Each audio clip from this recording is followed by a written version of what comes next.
Hello, and welcome back to the Masonic Roundtable, a weekly program where Masons from around the world get together to talk about Masonic news and opinions in a friendly and social manner. The standard disclaimer applies. The thoughts and opinions expressed here are solely the opinions of the participants and do not represent any Grand Lodge statements or positions. Make sure you keep your conversations open for the public and on the level. To interact with us, send questions and comments to our Twitter page at Mason Roundtable or on the Facebook event page for episode 173. Tasting. Let's see. My name is John Ruark, past master of the Patriot Lodge, number 1957 in Fairfax, Virginia. We have a full house tonight, so going down the line, Robert, introduce yourself, please. Hey guys, RJ, Waukegan Lodge number 78, Waukegan, Illinois, past master, current secretary, and a whole lot more. Thanks. Thank you, R-Dubs. Mike the intern. Hi, Mike Hambrecht here, also known as Mike the Intern, Junior Steward, and Leo of Village Lodge number 274 in Burton, Ohio. Thank you, Mike. Juan Sepulveda. It is good to be back at the Masonic Roundtable. My name is Juan Sepulveda, host of the Winding Stairs Freemasonry podcast and member of Orange Blossom Lodge number 80 in sunny Kissimmee, Florida. Thank you, Juan. And last but not least, Worshipful Jason. Hey everybody, Jason Richards here, Worshipful Master of Acacia Lodge number 16 in Clifton, Virginia, as well as member of the Colonial Lodge number 1821 in the District of Columbia. All right. So good. We have a full house. Let's go right over to... And nothing to talk about. Nothing at all tonight. No. Very quick episode. Let's see. Masonic news. First up, late breaking news. For those on the West Coast, we have some interesting news to share. I will be traveling out to, let's see, it's Newport Mesa Lodge number 604, I believe. We're heading out to Newport Beach, California this Saturday. The lodge has a Masonic Education Day where they have breakfast in the morning, followed by about 2 hours of Masonic education, where I will be speaking about a combined presentation on the philosophical elements of the circumpunct and its application to sacred circular geometry. This is a presentation that I really only give in tiled or, not for the public sessions. So they do ask that you are EAs and above, and go check that out. Look forward to meeting a lot of you West Coast listeners this Saturday. See you there. So that's going to be exciting. I'm looking forward to that. And next up is a Shippensburg Freemason has his likeness printed on a Brazilian stamp. For those who don't know, that eminent Freemason Thomas W. Jackson, who is a Shippensburg, North Carolina native, but is very popular and influential in the Grand Lodge of Pennsylvania, amongst other Grand Masonic bodies. The 82-year-old has been recently acknowledged and honored by having his name and likeness and Freemasonic connection put on a stamp in Brazil. First question is, why Brazil? Well, he is basically probably the world's most popular Masonic ambassador. He's done many Grand Lodge conflict resolutions in the past, per se. Working out issues of regularity and recognition. And so it's just a great thing. Apparently, according to the article, he was very surprised to find out that this was happening. He found out after it was already said and done, so they kept a good secret from him. We had the pleasure of meeting him at the PA Academy of Masonic Knowledge back in 2 Marches ago. And by the way, awesome guy, very well read, very astute, and has written many books.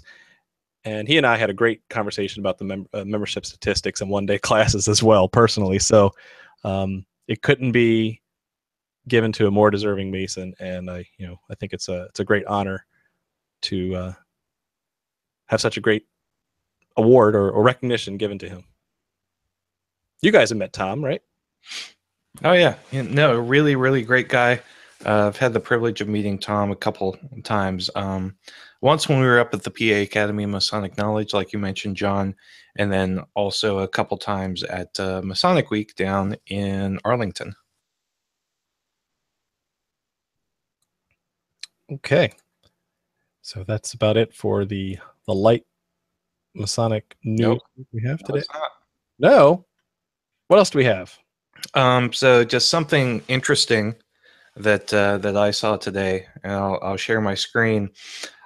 This came out a couple days ago, but it came out on Shriners International today. The Shrine is doing this new big membership drive with a new membership slogan of it's kind of a play off of "To Be One, Ask One." It's "I am committed now. Are you?"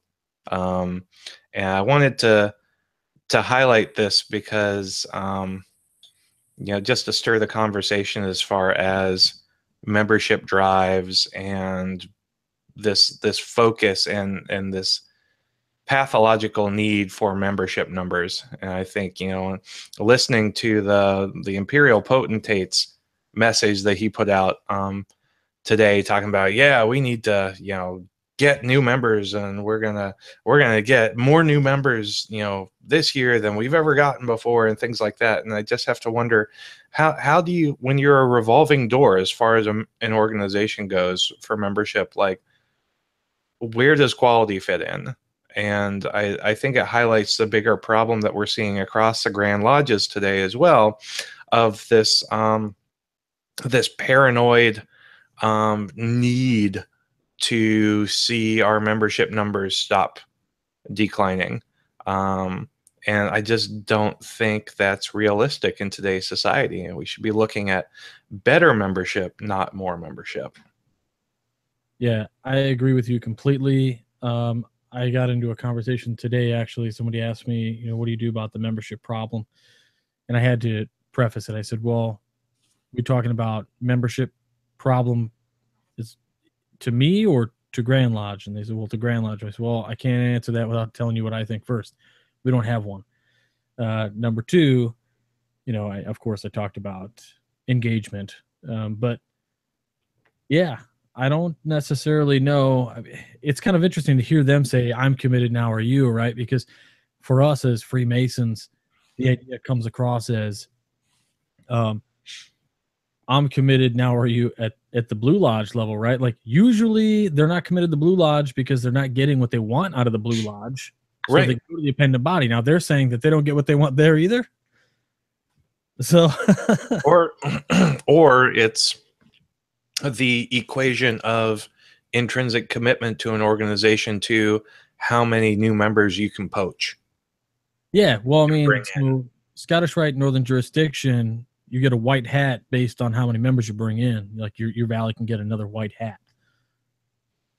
And then, like for however many guys you get a little diamond pin or whatever. I mean, I get it. Like, it's an incentive to get more members, but is that what you want to do? Like, is that what it's about? Just membership to bring in more money so that you can have more money to do other stuff with and still have to pay all the time? Or Yes, it's an out. That's what it is. Like, how else are we supposed to keep score? the drive for membership is an easy out. It's an easy way to give Masonic leadership a means of feeling good when they clearly don't understand the data behind what's going on in Masonic membership today. And it just creates more problems in the long run, because you're bringing in ostensibly folks who have no reason otherwise to walk through that west gate or walk into that appendant body. So, fun facts, according to my membership statistics that I've been gathering and filtering through, Shrine is the third most popular appendant body. Right behind. Scottish Rite is number one. Scottish Rite is still over a third of Masons prefer the Scottish Rite and are in the Scottish Rite. Well, are you going to tell me though that York Rite beats the Shrine? It does. Really? Yeah, barely. Royal Arch. So disorganized. Royal Arch, not KT, but Royal Arch. Wow. Means the most under the category of which appendant body means the most to you. Right. open-ended for how they interpreted that. But yes, meant the most, started with the most being Scottish Rite, then York Rite / Royal Arch, and then Shrine followed third by about 18%. Wow, that's still almost 20%. That's crazy. Yeah. I just would not have expected that because, like, I guess intrinsically when I read that question, I just automatically go, "What's your favorite?"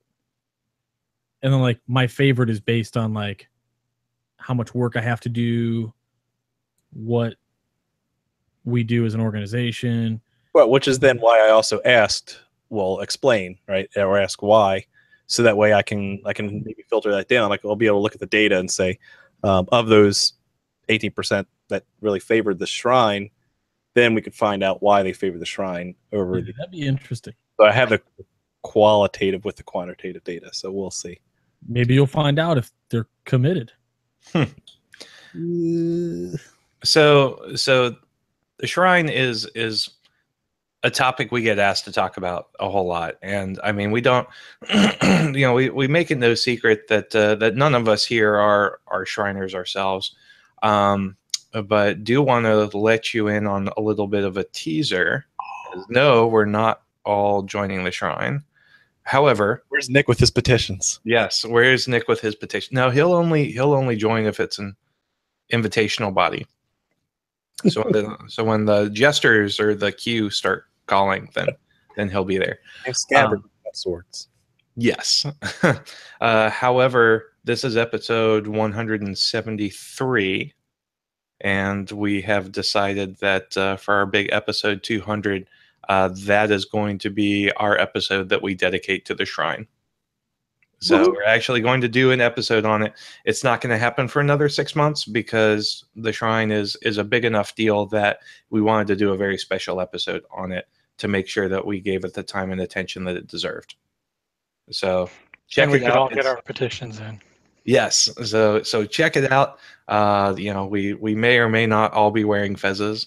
Probably not.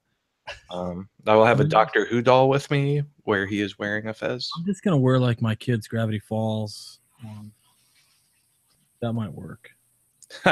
Maybe it'll have the fish on it.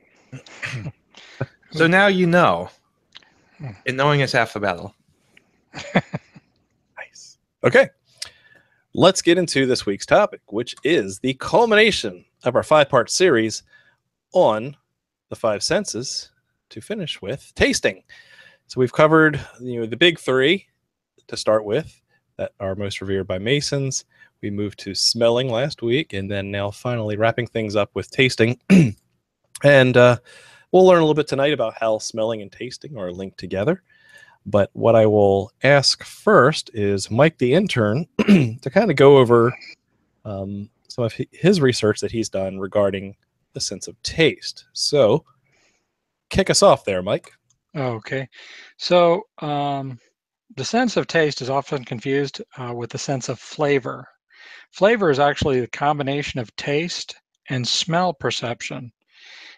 Flavor actually depends on odor, texture, and temperature as well as on the taste.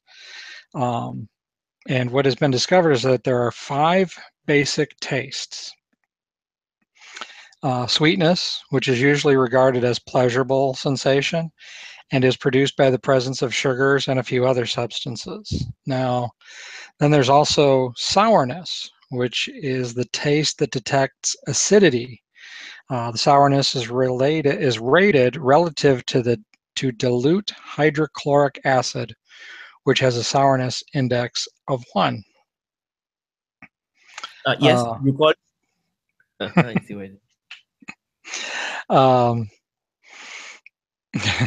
Saltiness is taste produced primarily by the presence of sodium ions. Other ions of the alkali metals group also taste salty. But the further from the sodium, the less salty the sensation is. Then there's bitterness, which is the most sensitive of the tastes, and many perceive it as unpleasant, sharp, or disagreeable, but it is sometimes desirable. So wait, are you talking about past masters now? Because you shifted into sourness, saltiness. And Oh, yeah. Unpleasant and disagreeable. Yeah, that well, sums it up. Yep, it does, doesn't it? As a past master, I am quite salty most of the time. I'm just bitter. I'm sorry, Mike. Didn't mean That's all right. But that's good. Yeah. And finally is umami, which is described as a savory or meaty taste, and it's found in a lot of cheeses. So who can describe this umami thing to me? Because it's a Japanese term, right? It was a big deal a couple years ago. I know you guys have read something about this. I have still haven't figured out what umami tastes like. Yeah, I've got a lot more here on it. It can be tasted in cheeses and soy sauce, and while also found in many other fermented and aged foods, this taste is also present in tomatoes, grains, and beans. Produces, let's see. What if I said, like, the combination of a mushy thickness and zing, like a blue cheese? Or like sushi, maybe? Maybe. It says it's a loan word meaning good flavor or good taste. But like I said, it's yeah. So I like to think of it as when you get served a dish and you taste it and it just lacks flavor, and then you put some salt into it, and then you taste it again, and all of a sudden the actual flavor of the dish, you don't taste it. It doesn't taste like salt. It accentuates the intrinsic flavors present in the dish, and that accentuation of flavors often that occur with salt and sodium based products is in and of itself that umami flavor. And this relates to masonry because when you taste the tears of the candidates in the prep room, Or because smelling and tasting are combined. When you lay a thick one in the prep room, they're going to taste it. This is going downhill fast. Okay, so here's where I jump in. If you're getting an independent body to cater your dinner, like the past bastard wrote about like a while ago, then No, first, of course, I'm sure there's someone listening and thinking, like, okay, I know what these flavors are. Get to the point, right? I think that each one of these perhaps has an interpretation that you may think relates to either the qualities of people that are in the fraternity or the interactions between them. Like you can think of the sweet disposition of one person or the bitter response to criticism, and you can find associations with them. It was intended like that in the ritual, but we can, take a swing at it and stretch it, I would say, and infer these symbolism into them. You want to know what tastes smooth? Ooh, Lombards, old masters. nice. Hey, I got a full bottle of that back here too. I know, and it tastes great. Does. A little bit left, so Lombard, I'm going to need some more. The proceeding was not a paid advertisement by Masters. Apparently, Robert just puts an hour's worth of ads in the beginning of his show now. So. Oh yeah, I do. That was great when somebody hit me with that. Thank you. It did. Hey, RJ, my importer of that stuff got out of the business too, by the way. All right. Well, how about some more bad news? Let's continue. Carry on, Juan. No, so I just wanted to point that out because it's almost like a personalized interpretation. I don't think I've come across anything in the ritual in particular that alludes to there being that direct connection between specific tastes and the craft. But you can sure have fun with it and have your own interpretation of it and kind of like think of situations in lodge or before and after meetings and how they could be described by using one of these particular flavors, or I don't know, what sensations, I guess you would call them. But what I wanted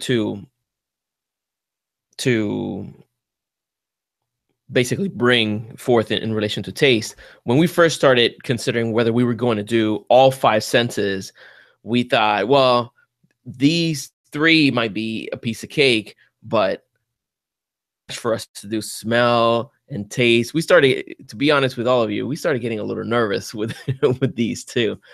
But the more we look at it, the more things we find that can be a good topic for discussion.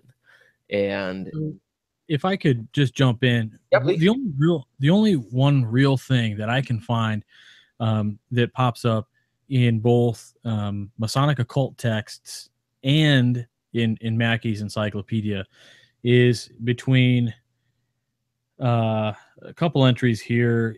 It really links them together. So if I could just read this very quickly, tasting and smelling, because I think there's something at the end of it which I really don't understand. Maybe Jason's really good with historical connotation and that kind of thing. So Jason, what do you think here? So tasting and smelling, of the 5 senses, hearing, seeing, and feeling only are deemed essential to Masons. Tasting and smelling are therefore not referred to in the ritual except as making up the sacred number of 5. Preston says, this is the interesting part, right? So smelling and tasting are inseparably connected. We know that.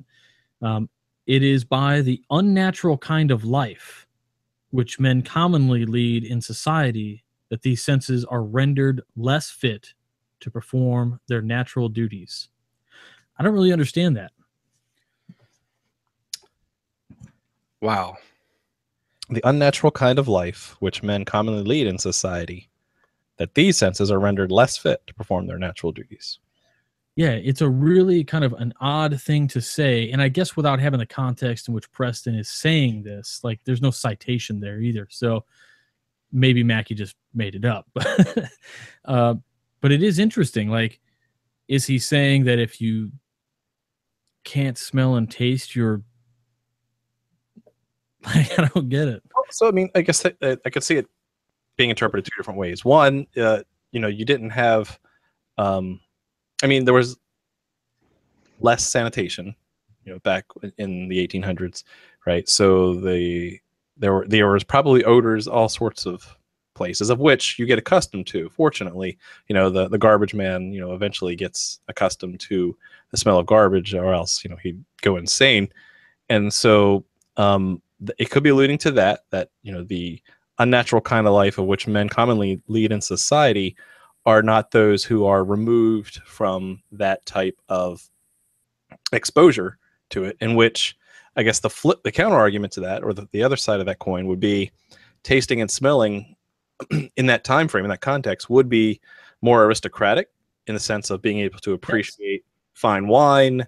I think that's kind of what I'm grabbing from it, is this aristocratic thing, but also like a flip side, kind of a elitist attitude. Yeah, right. I have a different interpretation to it. When I read that passage, and I read the description of it as the unnatural behavior, let me see, unnatural kind of life men commonly lead in society, I didn't take the word unnatural as a negative connotation. I took unnatural as departing from its origin. And if you think about the connection that we have of the olfactory sense and our nutrition, if you think at the development of humankind, it was essential for us to, when something smelled rancid or something smelled putrid, that would protect us from ingesting something that would harm us. So the unnatural life that we live, I see it in this context almost as, for example, now people don't grow their own food. You exchange for food. So you're not so much in the business of going out in the wild and trying a lot of different things through your sense of smell, through your sense of taste. Now you rely more on some external individual who's going to provide you, and you trust them. So if you think about it, yeah, you have some reflexes to certain things by smelling them or tasting them, and you don't necessarily know why, but it goes back to that root or natural have to protect your body. Okay. That's how I see it. And I could be wrong. Should be rare, but I could be wrong. Maybe. Nice. Okay, so Juan, you had some other thoughts.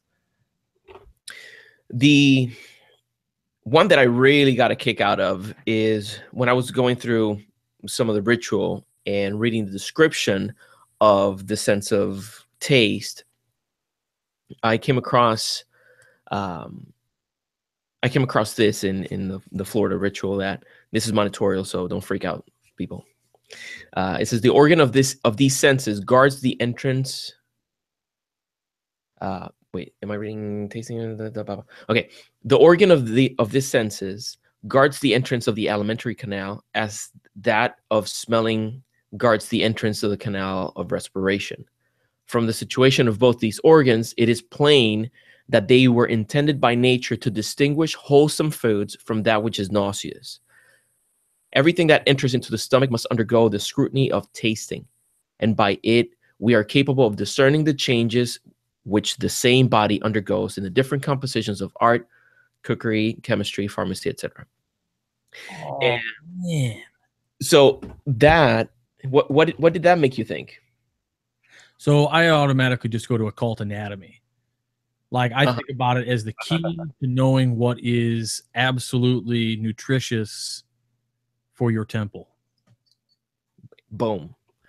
That's exactly what came to my mind. So something that at first looked trivial to me. Okay, yeah, the five senses, let's put them in here. You know, it's a perfect number and whatever. Then I started perceiving the symbolism of those senses representing the protection of the west gate, or representing the protection of you from things that could be harmful to your mind, to your body, and your soul. So I got really excited when I was reading that, because that's clutch. So that also demonstrates the sense of smell working together with the sense of taste, because as you are bringing food into the area of your mouth, your nose also acts as a guard to your body as well, so you can tell if something is rotten or spoiled or expired, etc. That reminds me of an old. Do any of you guys remember watching Mr. Wizard? It was on Nickelodeon back in the day.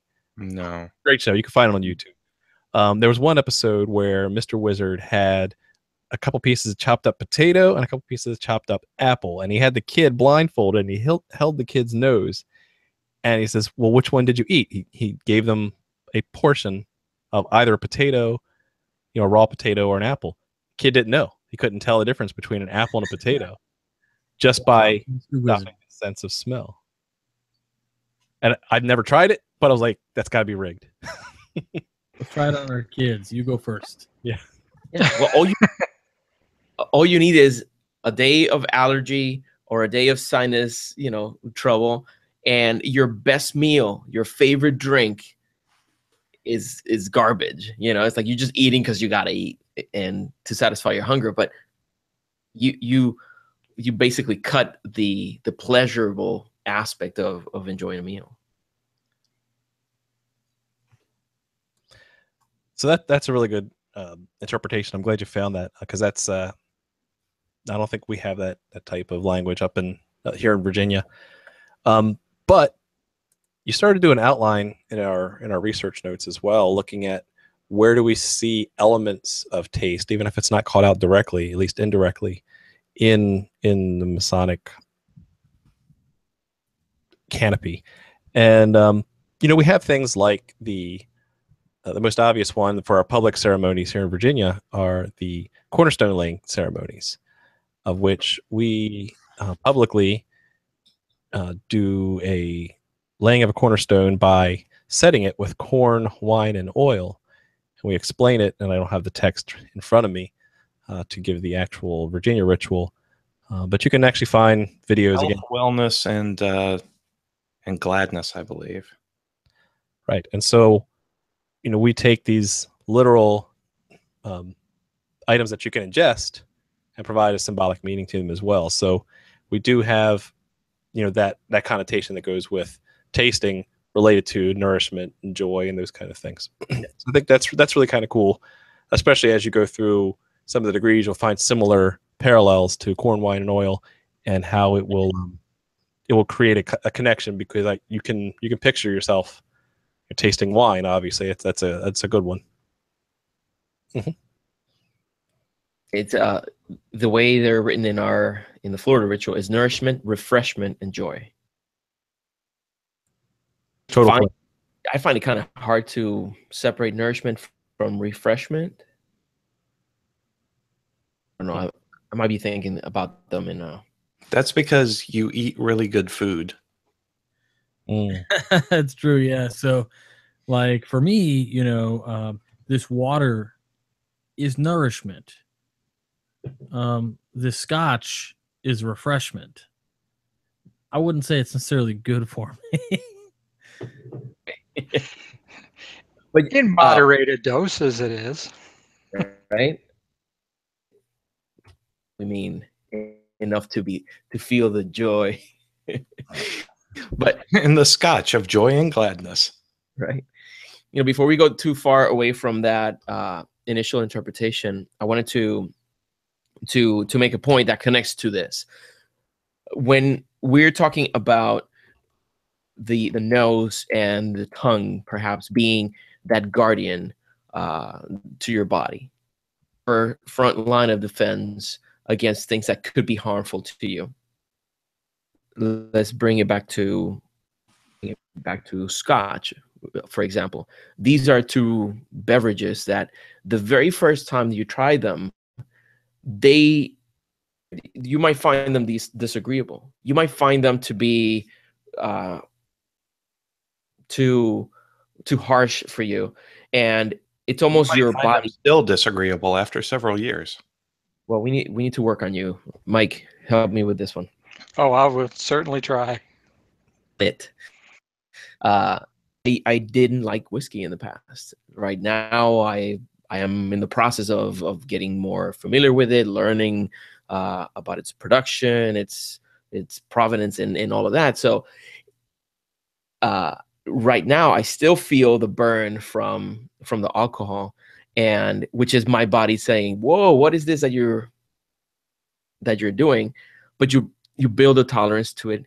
If you are present in the process, you can derive the benefits from it without necessarily delving too deep into the harmful aspects of it. So you can enjoy that nice bourbon, and it could be an enhancing factor to the conversation you have with a brother. Many of you present here, can attest to that. But if you are not temperate in your process, then your tongue and your nose failed you. Now you've become a willing victim to the harms that come from overindulgence. That's great. I mean, temperance is a good lesson that we're taught as well. And that definitely relates to, while the more direct connection would be for things like alcohol, it could also mean gluttony in general as well. So that's interesting.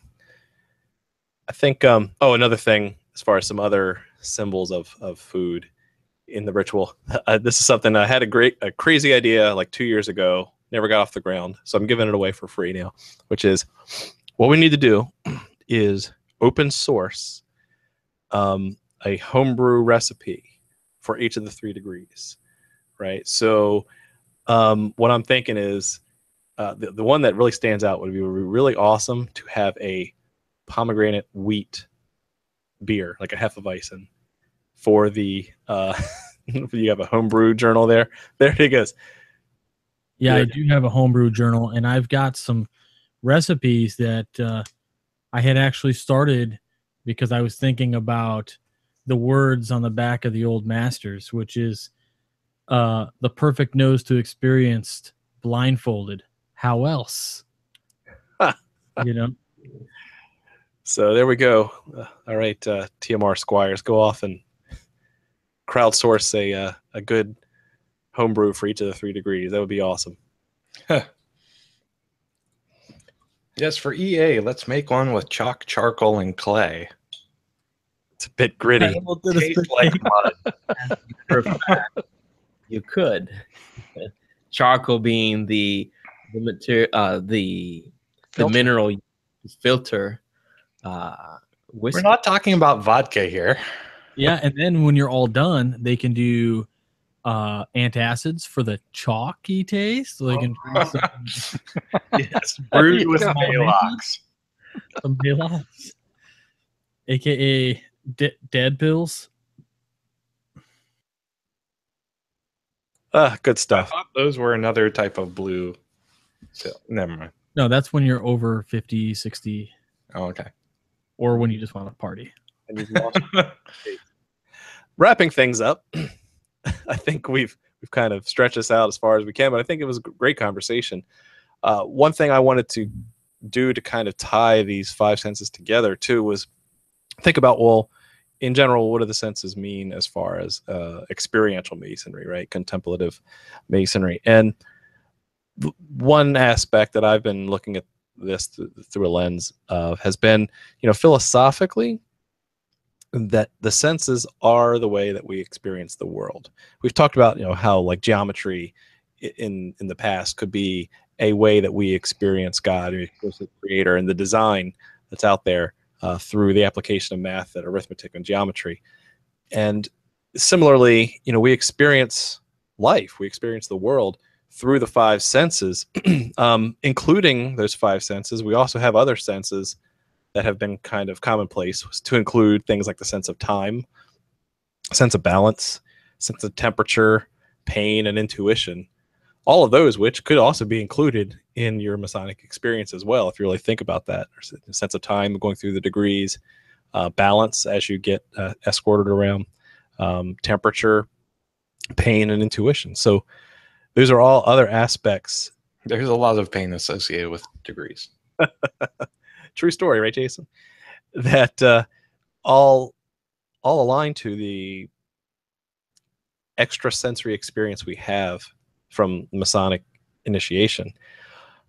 Similarly, as we talked about in episode 62 on the Enlightenment philosophy, I kept thinking back to that for experiential philosophy. And Jason did a good job doing some research on this episode, so hat tip to him. When he talked about some of the research that David Hume did in his book, A Treatise of Human Nature, he noted we only have knowledge of those things that we directly experience.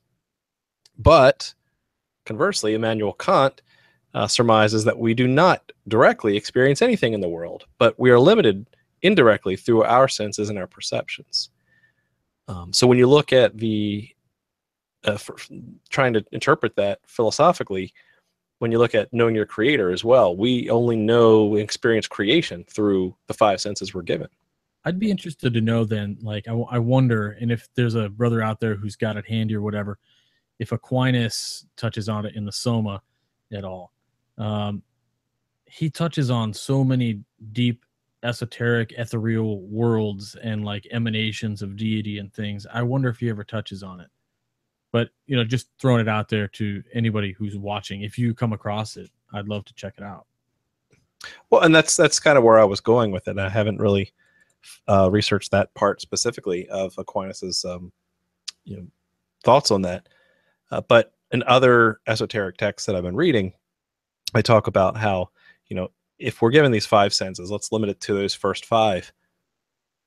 That how can we, there's so much more that the creator could have to offer than we can experience today. So one very bad analogy is how we've only been able to do X-ray photography of the cosmos in recent years, right? And so if you look at these new X-ray images that have been turned into false color, you can see, radiation blasts of galaxies far away that our human eye could never see. And so that's just a different wavelength of the creation happening out there that you have to go beyond the five senses that we're given to experience creation. So similarly, philosophically, knowing your creator, that you have to not be limited to your five senses, that you have to be receptive to that there are other higher levels of consciousness out there. There's other aspects of knowing the divine, rather than just, well, I can't see God, so he must not exist. Well, that's very cute when you try to think of it, because we're only limited to what our eyes can see, and they fail. Right. I mean, you got like Marconi in the radio, or infrared, which is a reality that is literally closer to you in the focal length. So, yeah, I was speaking with my brother. We usually hop on these geeky calls where we're just talking about science and astronomy and stuff, and we were talking exactly about this, about how something that is perceivable at one moment, time, distance, and movement can change it. And the example that he was talking about is like, we put out the Hubble Space Telescope out in orbit, right? It can only see visible light. So it's in the visible light spectrum from ultraviolet to, from before ultraviolet to after infrared. Now, all light is just the wavelength, right? And because of the distant galaxies, they are so far from us. Follow me here. This gets sciencey. It gets sciencey. These galaxies are so far from us, right, that the wavelength is stretching, because our universe is constantly expanding. A wavelength that would have been in the visible range, because of the expansion, the further these galaxies are, the more the wavelength would stretch, sending it under to the infrared spectrum. So even though this light is heading our way, by the time it gets to us, the wavelength is beyond our perception. So we need instruments like the new telescope we're putting out in orbit that has the capacity of seeing infrared. Just because we can't see that wavelength, it doesn't mean it doesn't exist. It means that we need to employ instruments that will allow us to see them. And I would argue that Freemasonry perhaps is one of the instruments that we can utilize to see some of these wavelengths of life that we're not privileged to see by just our naked senses. Just saying. So if we're taught that, we're supposed to apply these liberal arts and sciences, then maybe I'm positing that we should take these five senses more seriously as a way to experience our philosophical journey. So with that, I know there's one article on social media that I think Jason should cover. So hopefully he's caught up to the conversation. Yep, we're good. Okay. Because I know I sprung that on you at the last minute. Yeah. Yeah. No. I knew it was coming. This isn't my first rodeo. So from our friends over at Masonic Memes, past masters say you should try out the secretary's chair. We think you may have a taste for it. It's like, oh yeah, sure. I think I can do this. Oh yeah, well, no. I'm not sure. I'm not. Oh, do not want. No, do not want. Give me my demit paperwork so I can process my own demit. Nope. Yep. That's basically Robert Johnson's first year out of the East. Very nice. that's classic. Yeah. Yep. And that's what we got for social media tonight. Thank you, Masonic Memes. Still need to figure out who you are. Let's start wrapping things up, and we'll start with Mike the intern. So I was thinking about this as Juan was covering some of the tastes as he was discussing them, but I saw a post earlier today actually that asked how many people out there, when they look at Gatorade, will name the flavor most associated with the color, not the actual flavor that it is. And so I was thinking, yeah, that's true. It's, it's what we see it and perceive that flavor is liable to be, That's because all Gatorade pretty much tastes like salt water with a little bit of sugar added. Well, yeah. And so we're usually not wrong, but yeah. It tastes like the ocean in my, first grade tears. Like, That's right. Yeah, well, it came out of Florida. What do we expect? it's got electrolytes, and that's what Masons crave. That's right. So anyway, yeah, I mean, it is interesting to kind of see how it could tie to some of our ritual, though. And hearing just little pieces here, I'm looking forward to actually if there's experiences with it within the Knights Templar and the Scottish Rite. So. All right. Thanks, Mike. Mhm. Robert Johnson, what are your thoughts? Half a pound of caramel crystal milled, roasted barley milled, some Pilsner. This is a great amber orange ale that I make. It's going to be the new Master Mason beer. Just we're going to make it.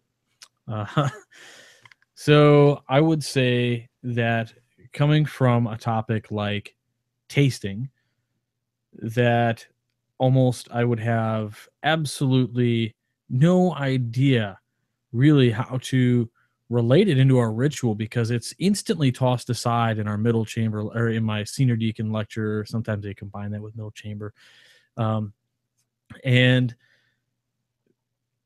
I really, outside of Mackey's quote on it from Preston, and just thinking about it as in, the experiential world that, the way you experience things through your meat suit, I really wouldn't have any way to describe that. I'm so thankful that Juan's ritual spells it out the way it does. I mean, it gives me a whole new perspective on it. And in fact, if anybody ever asked me at that point, I would have to refer to that ritual. I find it, the way it's written is beautiful as well. So huge thanks to Juan for that. John, I'm gonna toss it over to you in a second, but I hope you cover it in your closing comments. Some of the allusion to taste that comes up later in Masonic Journeys. But as always, that when the five of us get on the show, I know I've been absent, I do apologize. I always learn something so awesome and a new perspective. I hope you guys do also. And I'm just going to toss it back to John for the next guy. So thanks so much, John. All right. Thank you, Robert. Juan Sepulveda, you've been instrumental in this episode. What else can you add to close things out? Thank you. The one thing that I wanted to point out is that to use the example of this episode as a stick to measure your experience in Masonry. You first see something you might think is not consequential, something that might be trivial, but upon further inspection, you might find that there are layers that are worth discussing. There are conversations that are worth having that go beyond the superficial. And I would like to encourage brothers who've listened to this episode and all the others from the Masonic Roundtable, take some of these discussions back to your lodge. Part of the reason we do this is because we want you to continue searching for more light. And that doesn't end when we hit end broadcast. That's practically the beginning. Now it's time for you to take this and have your own version of the Masonic Roundtable within your lodge so that you can engage in these conversations. So next time you're sitting at the table in lodge and people start bringing traffic, religion, or things that won't add anything to your life, bring up the topic of conversations that you remember having virtually with us here on the Masonic Roundtable. So I enjoyed this episode like I always do. Please pardon me for my absence. I've had a lot of family involvement. So it's part of the balance of life. So thank you for understanding. And as a parting, goodbye, I want to say thank you to all the brothers that have signed up for the Masonic Mystery Box. I just, this is like basically one of the official announcements that it is a monthly thing now. So if you go to freemasonryart.com, you can subscribe to receive a box full of Masonic goodies. And I have commissioned some really cool stuff that are only going to be available for the brothers that subscribe. So go to freemasonryart.com and get your mystery Masonic box. Thank you, brothers. All righty. Thank you, Juan. Jason Richards. All right. So 5 senses of human nature. It's been an interesting episode series. Always is when we do a lot of things in succession. I'm honestly a little bit surprised that we actually made it almost to an hour with this show. But a lot of really good information. I think we've been able to step through each of the senses to showcase why certain senses factor or play a much bigger role in the Masonic experience and the Masonic rituals than others do. But at the same time, taste and smelling both have their places in the Masonic experience, and could be used to heighten the Masonic experience, especially in the case of smell, like we talked about last week, in the sense that smell can immediately bring you back to a childhood memory and a very vivid experience. So if there were a way to incorporate smell and taste into the initiatic experience, it could make for a very, very powerful experience and an image to fall back upon later in life when confronted with the same or similar smells and tastes. So thanks everybody for watching. I'm excited that this episode series is done because I'm looking forward to getting on to some new topics, some esoteric topics, as well as some historical topics. So it'll be a lot of fun. We've got some good stuff planned. It'll be a good time. Back to you, John. Good stuff. Thank you, Jason. Yeah, to wrap things up, as Robert said, one of the softball questions in the beginning, first 3 senses we covered, was how can we use those to enhance the Masonic experience or Masonic degrees, where we've talked about, the sense of sight and feeling and hearing. How could we enhance the degree system or the experience itself with those. And so to kind of wrap things up, there are ways that we could enhance, even through taste, the Masonic experience. But you're going to have to join some independent bodies to find out how. The good news is, at least in the Southern jurisdiction, you can get that at the Scottish Rite side or on the York Rite side as well. So I'm not going to give anything away, but taste does get involved. So make sure you're a candidate for those degrees. I think it's one way that it enhances the experience, and it's again will be a lesson and a memory that you'll never forget. So with that, this has been great. Thanks, Juan, for giving us the initiative to keep pushing through and finish up this one. I really enjoyed the tasting episode, and I didn't know what to expect. So thank you for giving me the nudge that I needed. With that, thank you guys for watching, and keep searching for more light. Have a good night.